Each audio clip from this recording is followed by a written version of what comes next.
I know you're here because you're ready, right, to make a change. You're ready to expand your comfort zone. You're ready to start living your best life, to reach the promised land, to hit your goals, and to essentially be happy, right, and be the best person that you can be.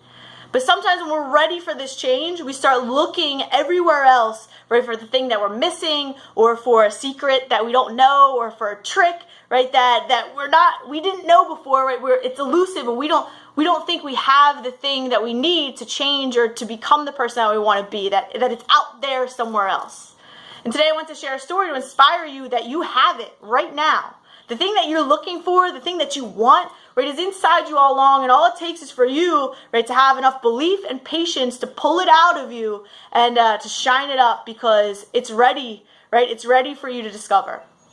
So the story, right, starts with this guy, and he lives in Africa. He has this farm, pretty big. He does okay, but he decides he's done farming because he hears about this magical stone out there that is worth more money than he can imagine. And if you find one, you don't have to worry about anything else again, because you're going to be rich and you're going to be happy. And so he sells his farm. He ships his family off to go live with somebody else. He takes all that money and he starts exploring all of Africa, looking for these elusive magical stones. Right? He spends his money on tools. He spends his money on travel. Right? He's digging in the earth. He's hiring experts to kind of show him tricks and tips of how to find these things.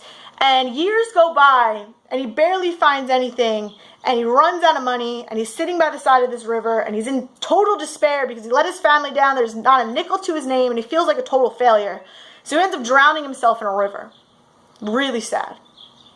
Now, the guy that he sold his farm to, right, this guy, right, he's working the land, he's exploring the land. It's a pretty big piece of land. He's going into areas that maybe he doesn't think anybody's ever been in before, but he's just enjoying himself, right? He's enjoying the journey, he's enjoying the work, and he ends up coming across this stream that he doesn't think anyone's ever seen before, and the stream looks like nothing he's ever seen before.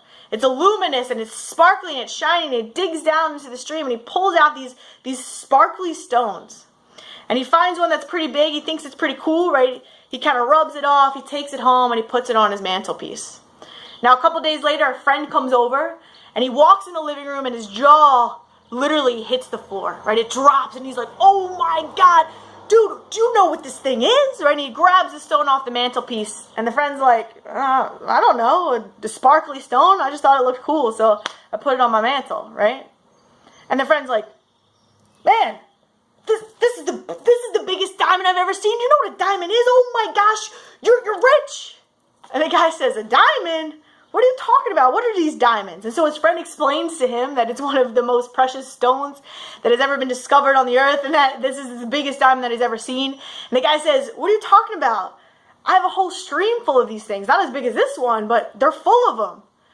And see, the really sad piece about that was the first guy who owned that farm had that thing, had those magical stones all along.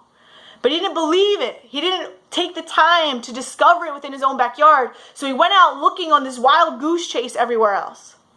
And sometimes we can be like that.